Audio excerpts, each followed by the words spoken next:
then of course racism comes from places where you don't expect it. It comes from people that may be close to you that you had no idea that hold these beliefs. It happened with somebody who's very close to me, who unfortunately shut me out after I met my husband, and they found out that I was dating a Black American, and who completely shut me out and turned their back on me and basically never talked to me again. So that was a big shock. And it was a few other people that made comments, I think inadvertently, where it was shocking, it was surprising. It was strangers too that I met that didn't realize that I have a Black husband who made racist comments. I remember one time talking to a lady, and she said, oh yeah, and who seemed very nice. We had a great conversation, really helpful, friendly lady. And then we went on to have a conversation, and she told me about her son living in Atlanta. And I said, oh, how does he like Atlanta? And she said, well, he doesn't really like it so much. I said, well, why is that? And then she came closer and she lowered her voice. She's like, well, it's just the two of us, right? We can say it. Too many Black people there. So things like that, experiences like that you don't expect.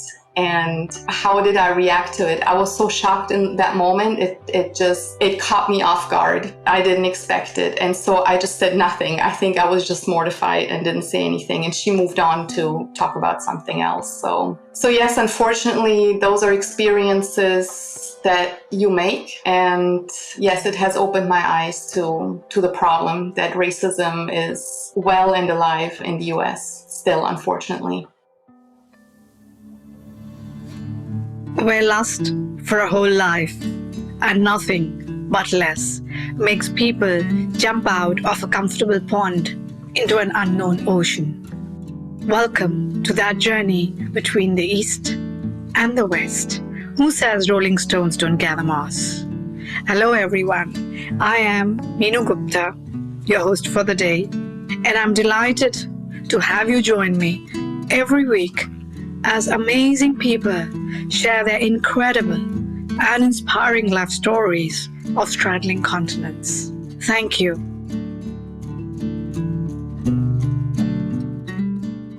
In which aspects are we all the same, and in which aspects are we different? I can look at that question in myriad ways. From the point of diversity, as it is being discussed in boardrooms and political circles nowadays, or from the point of duality and non-duality, as per some spiritual philosophies, or the Big Bang, how life came into being. However, many people across the globe live out the experience before the questions start in their minds. My guest for today, Susanne Jasper, is one such person. Born in Slovakia during the communist regime, she has witnessed the oppression of those years, along with her parents, who also served time in prison for not going along with the regime. The country at that time was called Czechoslovakia. Then the family managed to escape to South Germany, where she spent her childhood, though she declared to her parents that she would leave Germany when she grew up. True to her words, when she finished her graduation with law, she met her future American husband, who was then posted in Germany, and she accompanied him to the US. Since many years, she still lives in the US in a biracial family, which now also has 2 kids. So there are 4 cultures which are playing out in her family, since her husband is originally from Trinidad. Being a member of a biracial family, she's also met the face of racism in the US. The question would seem to define her destined life husband: in which aspects are we all the same, and in which aspects are we different? With that, I extend a warm welcome to you, Susanne. In you, we bring together different worlds: Central Europe, Western Europe, or South Germany, let me put it that way, the Great South, and the Wild Wild West, the US.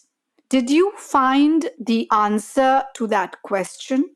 Hi, Meenu. Thank you for having me today. I'm still searching for the answer, I guess. I think I have found some aspects in which we are the same. I mean, obviously, physically, we are all very similar. We all, have a brain, a heart, a liver, and so on. So we are very similar in that aspect. I found in meeting people from all different regions of the world, from different cultures, that really also we are very much similar in a lot of our emotions. We all feel love, we feel fear, joy, doubt, and so on. So in those aspects, really, we are much the same, I believe.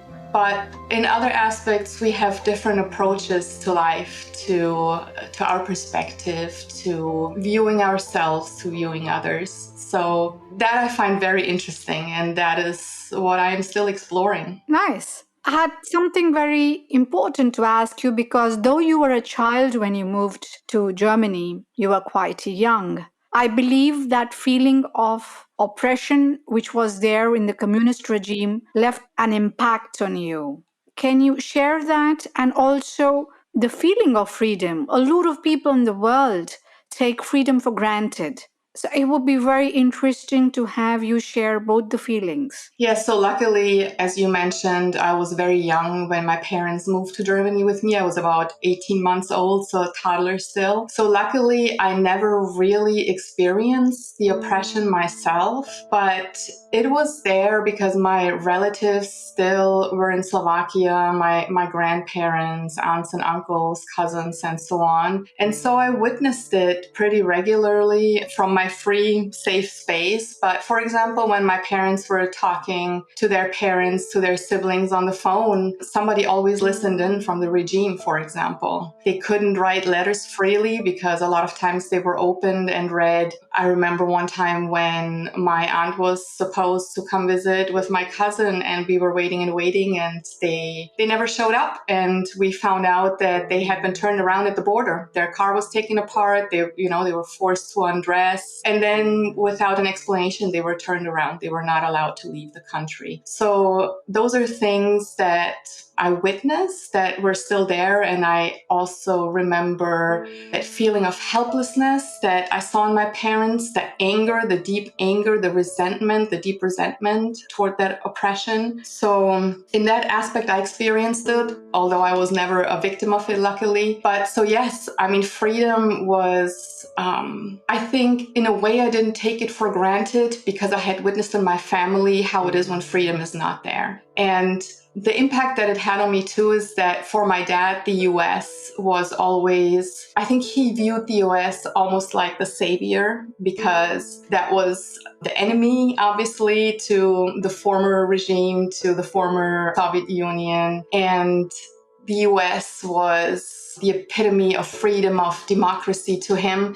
So he was very pro-American. He raised me very pro-American. He told me that when he grew up with this oppression, he always looked to the US. For this, that was the ultimate goal, maybe one day to live in the US and experience that freedom. And so I think as a child, hearing that and having that model, that left an impact on me too. I think it also sparked my interest and my desire to explore the US and to live here possibly one day. As a matter of fact, I found out that my grandfather had already tried to emigrate to the US. He had tickets for a ship and then for whatever reason decided not to take the journey with my dad and his family. So yes, that was the impact that it left on me, and I view it more critically. For example, during the pandemic, when Germany was on lockdown and there were strict rules that were enforced, and I believe that a lot of these rules were necessary and beneficial. However, there were situations where, for example, neighbors would tell on each other, because I think there were supposed to be only 5 or 6 persons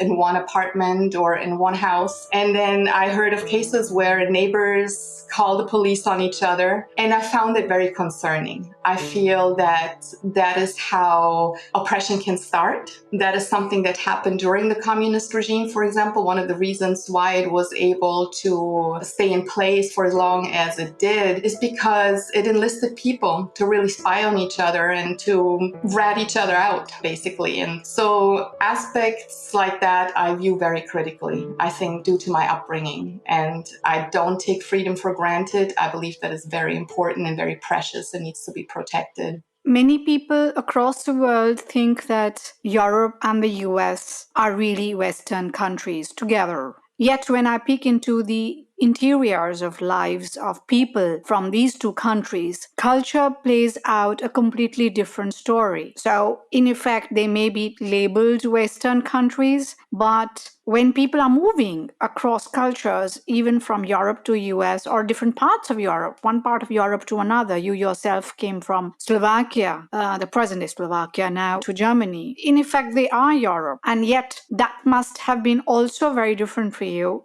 Do share, and now that you are in the US, it's been a completely different story. And what somebody had said a very nice word or a statement to me a while ago, that each of the countries where she lived in, bits of her heart were there. So all those places are in her heart. Now, do share how and which part of you is from Slovakia, from Germany, and now that you've been in the US since that many years in the US.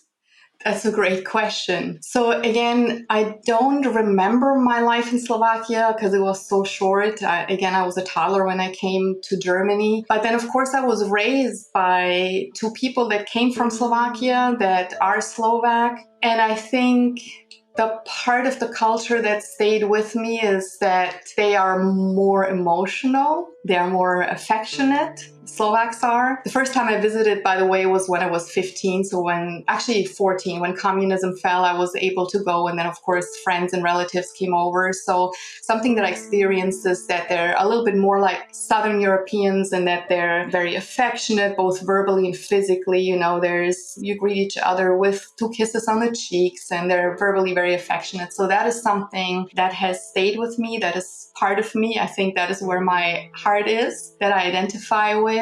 German values that I identify with is probably a perfectionism, although I'm not sure that that is always beneficial. I'm actually trying to move away from that a little bit, but that perfectionism, being very thorough, honesty is a German value that has stayed with me. And now living in the US, having lived in the US for almost 20 years, there's a lot of qualities that I appreciate about the US too. For example, being very pragmatic. Americans are very pragmatic in many ways. They're very creative with solutions, very solutions oriented. It's very easy to talk to people, especially here in Texas. They're very friendly, helpful. So that has become part of me, I believe. And so that's in a way where my heart is, if you will. So where do you feel you belong? That's another great question. Wow, I'm not sure. Here and there and nowhere. Obviously, Germany is very familiar to me. When I go back to visit, I have lived there for so long, but I don't know that I belong. I don't know that I would want to live there again. That's, I think, why I told my parents in my early teens that I would move. Strangely, although I grew up there, that was home, but for whatever reason, I didn't feel at home there 100%. I feel more at home here in the US, I believe, but I'm not sure that I will die here. There may be somewhere else for me that I'll explore. Maybe somewhere where the pace is a little slower, where it's a little bit less about work. So we'll see. I feel I belong a little bit everywhere, but nowhere 100%.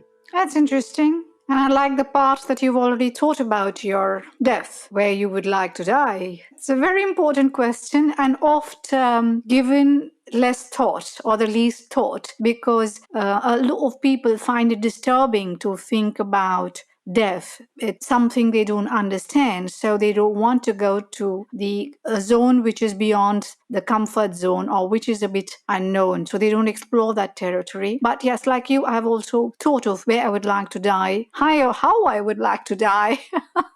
Yes. So very important question, wise lady. And how challenging was your experience personally between US and Germany in terms of a culture fit? Something you just pointed out that you find personally in terms of living out in US, it's a bit more friendly for you, a bit less distant. And I guess these are small things which make a lot of difference. But it's not only that, a lot came together. So can you share some experiences? So, as far as fit and how easy it was, when I moved here in 2005, in retrospect, I really underestimated the differences and I did experience culture shock, although I wasn't aware of it at the time. I had been to the US before as an exchange student, which was an amazing experience. I had been here on internships, visiting a pen pal for the first time. I flew by myself when I was 15. So I had been here a few times. I had spent some time in the US and I thought, well, for the most part, I know how the US work, how it is here. And of course, now I laugh about that because I really underestimated what there is to know, how many differences there are, how deep these differences are. And I overestimated what I knew about the US. And that's actually a very common misconception or mistake that a lot of people, especially Germans, make that come to the US because we know it from TV, from the news, and so on. So we think we know the US, we're familiar with it, but really it's a lot more different. So I knew how some of the things worked here, what's different on the surface, but what I didn't realize how different some of the values are between Germans and Americans. And that's also where the differences on the surface come from. Obviously, everything that we do on the surface is based on the values under the surface. And so that is what I was discovering, but took me a while to discover. And I really gained clarity about that when I participated in my first intercultural training. So that was a massive eye opener. And after that, I actually decided that I wanted to become an intercultural trainer myself for that reason. So that's when I really started to understand the value system of the countries of Germany and the US and how different they were. But it took me a while to adjust, to understand the differences in everyday life, at work, how Americans work. They work quite differently. And so it was a process for me, and it wasn't always easy. That I'm sure. Coming down to the values that you mentioned, I completely agree with you, and you hit the nail on the head when you said that is from where all the responses come from, obviously. So when you see the values, you understand them, then only you figure out why the responses on the surface are so and so. You at least understand the whys. So do share with us some experiences to understand or to get a hang of these differences between Germany and the US, largely. Again, personality differences are always there in different parts of the globe. People may be efficient here as well as there. So, value differences largely again, because individual differences will always be there, whether here or in any part of the world. That would be interesting to hear.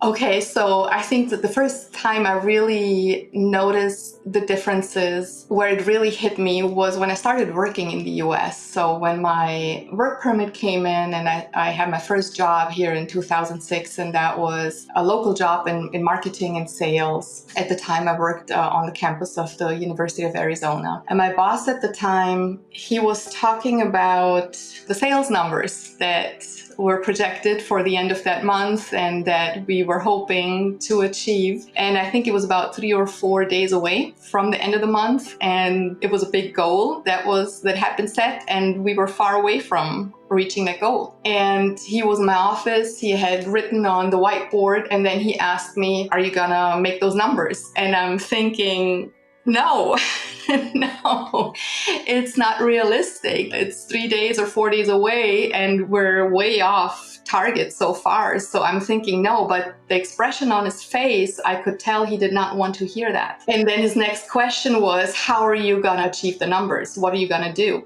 And I felt myself getting a little annoyed on the inside because I was thinking, why do you ask me if you don't want an honest answer? Then just tell me you have to make the numbers. Don't ask me that question. And the other experience was, again, it was about making the numbers, where he asked me to take a measure to do a marketing event that I believe could have consequences that we didn't really want. I think we may have annoyed some people on on campus by doing that, but he thought it would really help us get a few more numbers in. And again, I was thinking, how do you sacrifice the long-term goals for the short-term goals just to make the numbers? And so those are the first two experiences that I really remember very consciously. And of course, it plays into the American can-do spirit. So Germans, they value this honesty. When we see maybe we can't do it, it's not realistic, we talk about it openly, we say it. And Americans find that very pessimistic. They just have this optimism, this can-do spirit. So that's one of the big differences. And then also, it's more of a short-term thinking, right? Let's make the numbers at the end of the month, at the end of the quarter. We're not thinking so long-term. So those are some of the differences that you really see play out at work. You see it play out in everyday life. And those were some of the experiences that I really remember when it really hit me how different we are and how different they do things here. That's interesting. So here was the can-do spirit and the honesty levels here. Otherwise, in Germany would have been like, I cannot do it in the next 3 days. Yes, exactly. So what did you do, by the way? What is the response you gave out of curiosity?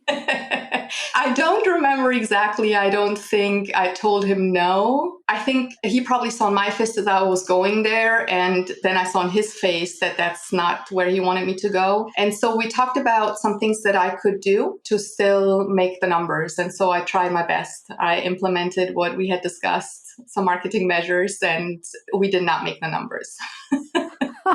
Thank you for sharing that. As far as your marriage goes between the spouses, the burden of change in multiple ways was borne by you, as I understand. Since you are the one who moved to the US, the journey of marriage with another race and culture, besides handling the massive change of life, that must have been quite rattling for you. It's quite a package put together. So, how did you feel then? And how do you feel now? Yes, it was quite a package because, again, I moved to another culture, to another continent. My husband at the time was in the military, or my husband was in the military at the time. And so military life is quite different from civilian life. So that is something I had to get used to. And then, of course, our intercultural marriage. It's, again, people underestimate the differences in the beginning. And only over time, you see how different sometimes your thinking is, your approach to different things. And so that was quite challenging. At the time, again, I underestimated it. I went into it very happily, of course, and excited and looking forward to it, newlywed. And I was looking forward to moving to the US. And then the challenges came and it wasn't easy. And in retrospect, I realized why sometimes it was challenging. There were times where I was a little depressed. I had self-doubt. It was up and down. It was much of an up and down the first years. But in retrospect, I think I understand why that was. And I give myself a little more credit than I did in the beginning.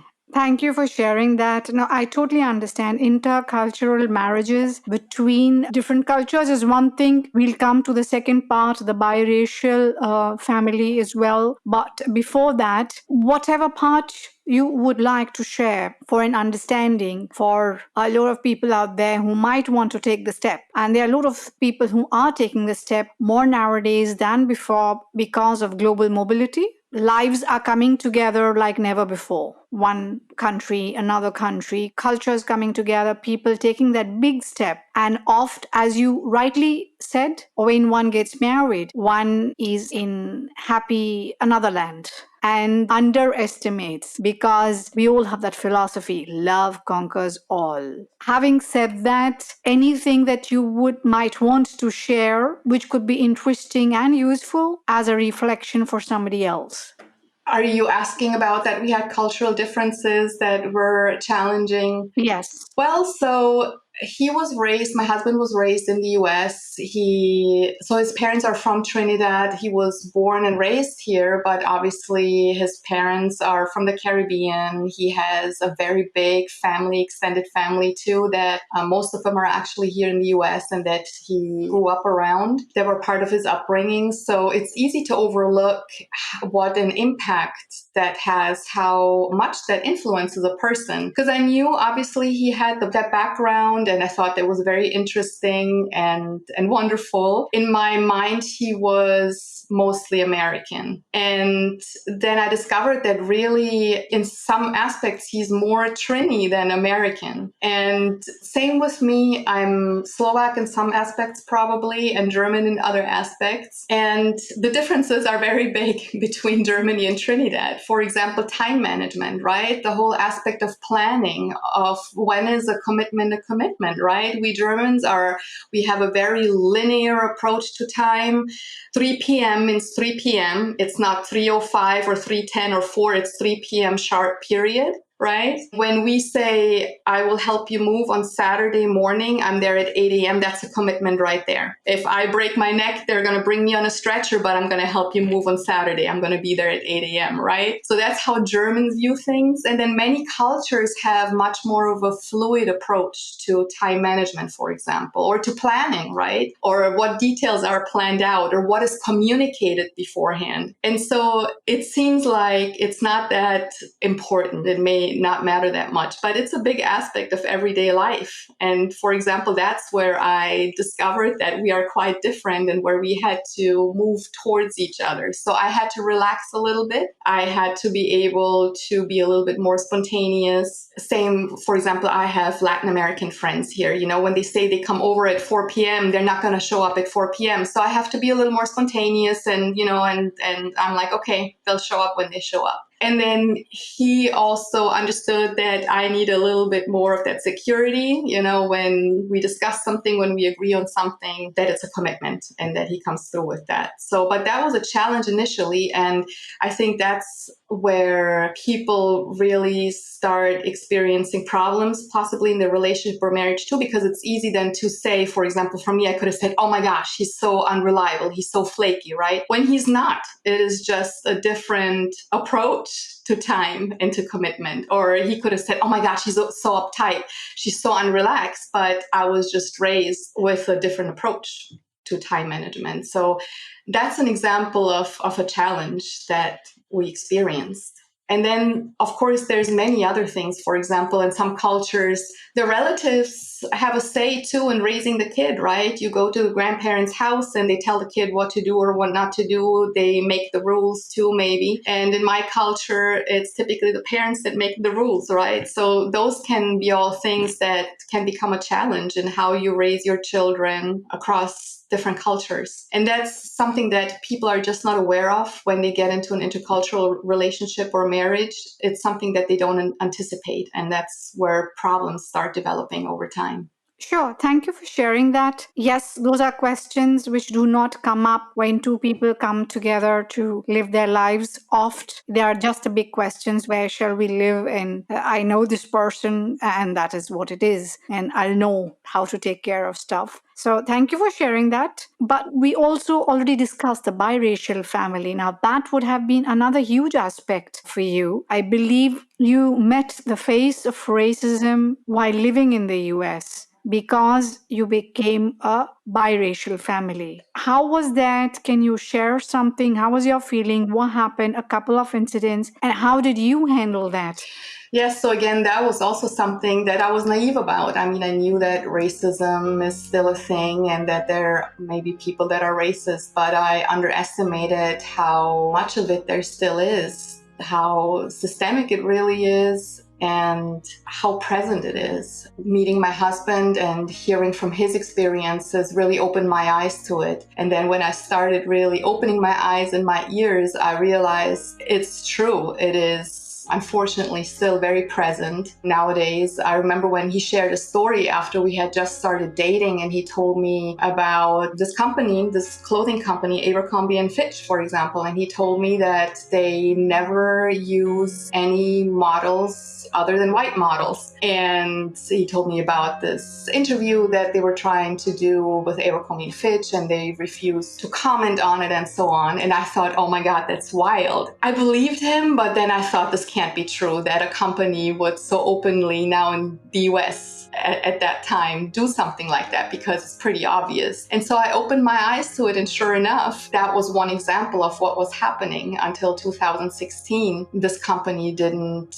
have any models for their clothes other than white models. Something like that, I would have overlooked it. I would have just not noticed it had somebody not pointed that out to me. This is just one of many examples where once I was made aware of it and I then opened my eyes and ears, I started seeing it. And then, of course, racism comes from places where you don't expect it. It comes from people that may be close to you that you had no idea that hold these beliefs. It happened with somebody who's very close to me, who unfortunately shut me out after I met my husband, and they found out that I was dating a Black American, and who completely shut me out and turned their back on me and basically never talked to me again. So that was a big shock. And it was a few other people that made comments, I think inadvertently, where it was shocking, it was surprising. It was strangers too that I met that didn't realize that I have a Black husband who made racist comments. I remember one time talking to a lady, and she said, "Oh yeah, and who seemed very nice. We had a great conversation, really helpful, friendly lady." And then we went on to have a conversation, and she told me about her son living in Atlanta. And I said, "Oh, how does he like Atlanta?" And she said, "Well, he doesn't really like it so much." I said, "Well, why is that?" And then she came closer and she lowered her voice. She's like, "Well, it's just the two of us, right? We can say it. Too many Black people there." So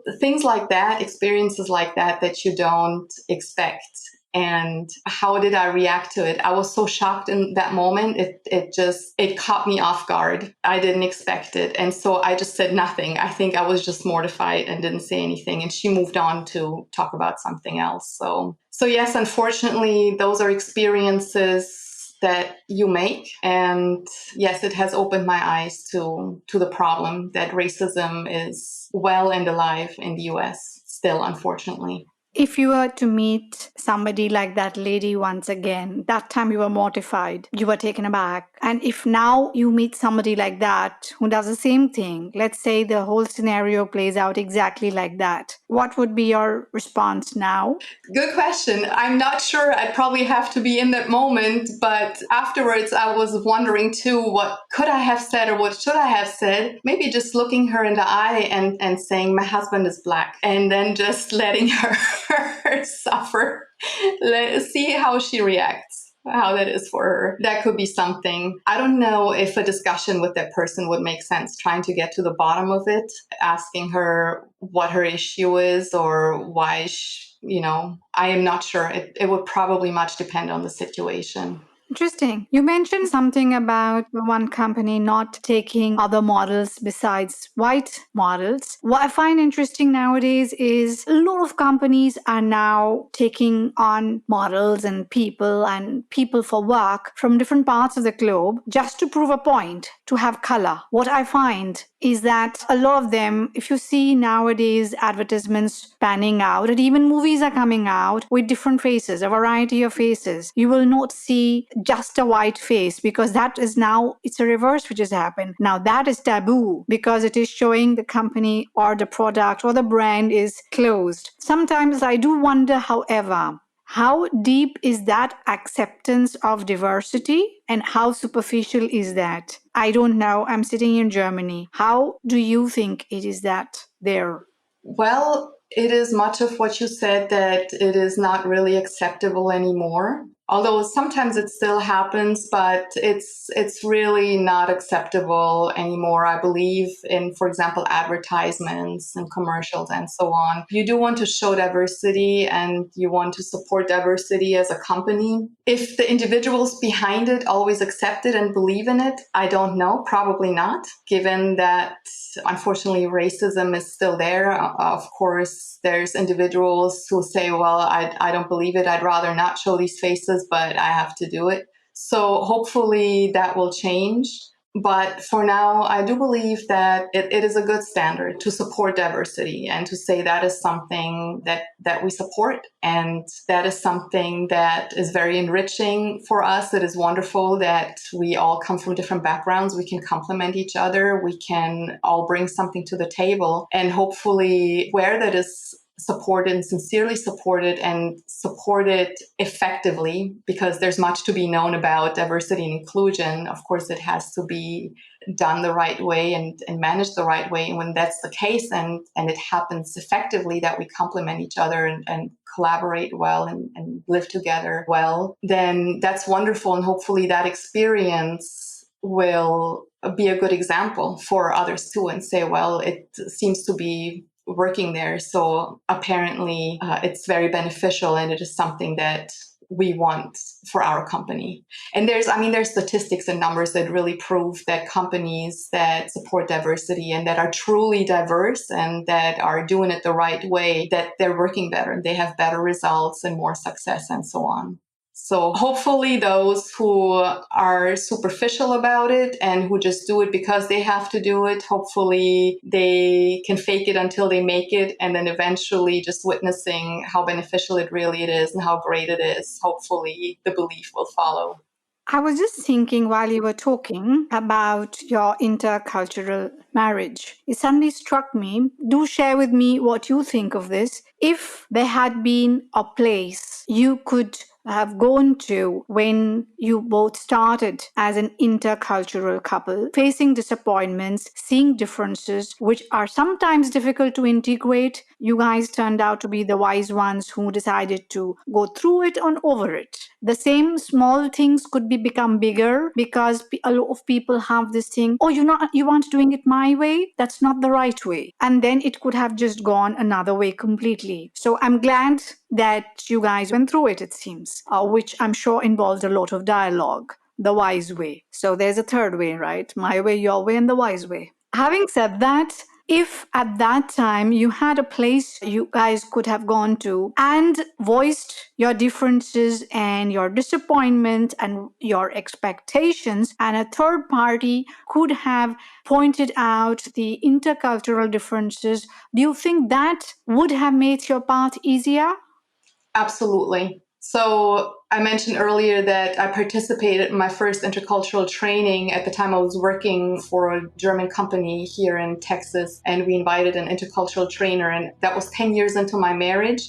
And it was an eye-opener, not just for the cultural differences in general. It didn't just make understand Americans better, but it really also helped my marriage along. And I went home and shared what I had learned with my husband. And then I really became interested in it. And I did a lot more reading. And then I decided to become certified as an intercultural trainer myself. And so as I was learning more and more, I shared it. And I think we both started understanding where some of our differences come from. Because initially that is hard to identify. Again, you just see like, oh, we agreed he's going to be there at 3 p.m. and he's showing up at 4 p.m. and you're like, oh my gosh, he's so unreliable. So you don't realize like, no, it's a big cultural difference. We were brought up with different ways of looking at time. And when somebody explains that to you, they explain the values behind it, and you understand there's nothing wrong with one or the other. It's just different ways. And you understand how that's connected, how the values are connected to everything we do on the surface. That really helps you accept the differences a lot better, because you understand there's nothing wrong with the other person, the way they're doing things. It's actually, as a matter of fact, they were shaped that way. They were brought up that way, and it's just a different way of doing things. So you can really accept it a lot better. And then you can work out a compromise. Like I said, in some aspects, I think we kind of met in the middle. So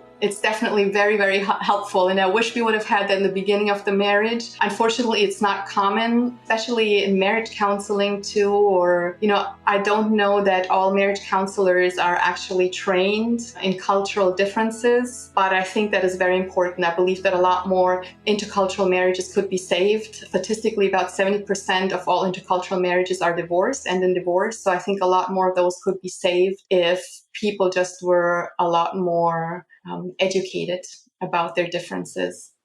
Thank you for sharing that. That, I think, is extremely vital, keeping the world scenario right now in mind and how quick the separations can be because of something small which one can actually ride through and come out all the better for it. Now, that brings me to the next question, because your children now are third culture children, and there are four cultures now playing out, not only two or three. So, how is that working out?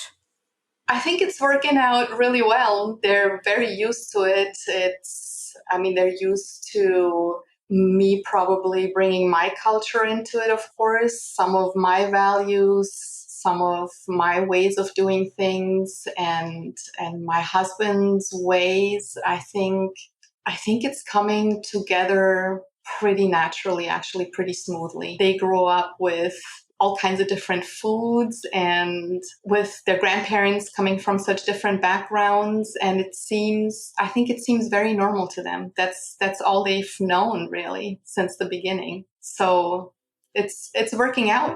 I think that's the best aspect of third culture children nowadays, because they are born into real diversity. See, diversity is already there. If there are two people, they will be different in some ways, whether they are from the same country, different family, or whatever. But then when it comes to this kind of diversity where you are from different cultures and different countries, so that is ups the level of diversity. And when children are born to that diversity and they are living it, personally, I think they end up with broader minds and natural acceptance of diversity instead of constantly saying, oh, something strange and unknown is not great.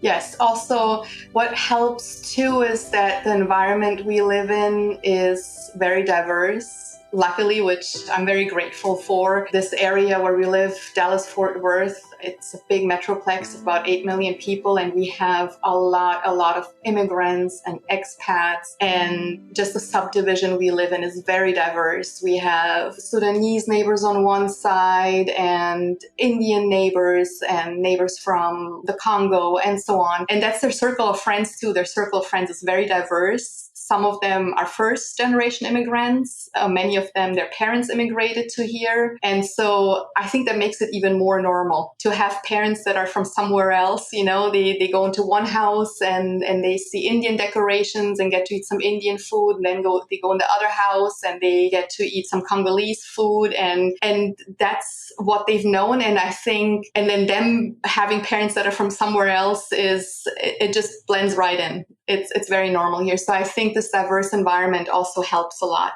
That's actually very interesting. So everything is working out, the biracial part and the third culture citizen part, all of it is sort of coming together. But where do your children feel home? They feel home here in the US and they like living here. I think they're very open to the idea of traveling. We actually recently traveled and they really enjoyed it. I think they're also not opposed to the idea of living somewhere else for a few years. They've mentioned that they'd be interested in doing that, and I keep encouraging them to go and live somewhere else and definitely travel and explore. But they do feel at home here. They say they really like it here. And so we'll see what the future will bring for them if they stay here, if they go somewhere else. But I think home for them is here. And the biracial part that you mentioned, yes, I mean, they're used to, obviously, their mom is white, their dad is black. That can be a challenge too, though, here in the US to find your place, because, I mean, now it is getting better. What you mentioned, that you see movies where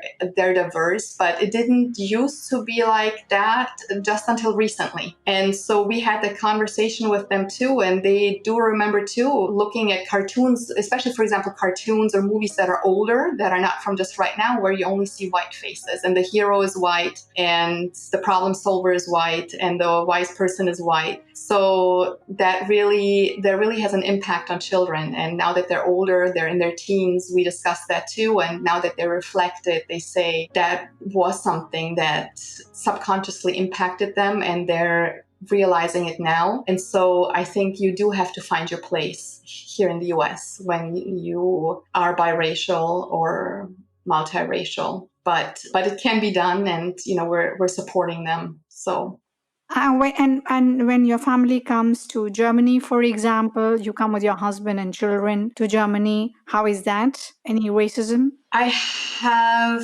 except for that person that I mentioned, one of my relatives that just rejects that idea and rejects my family. Other than that, luckily, I have not encountered any racism, especially, for example, my circle of friends. Actually, many of them are also married. A number of them are married to people from other cultures. So that is very normal. Their kids are third culture kids and biracial or bicultural. And of course, unfortunately, racism is a thing too in Germany. But when we go to visit, luckily, we have not had any issues with it.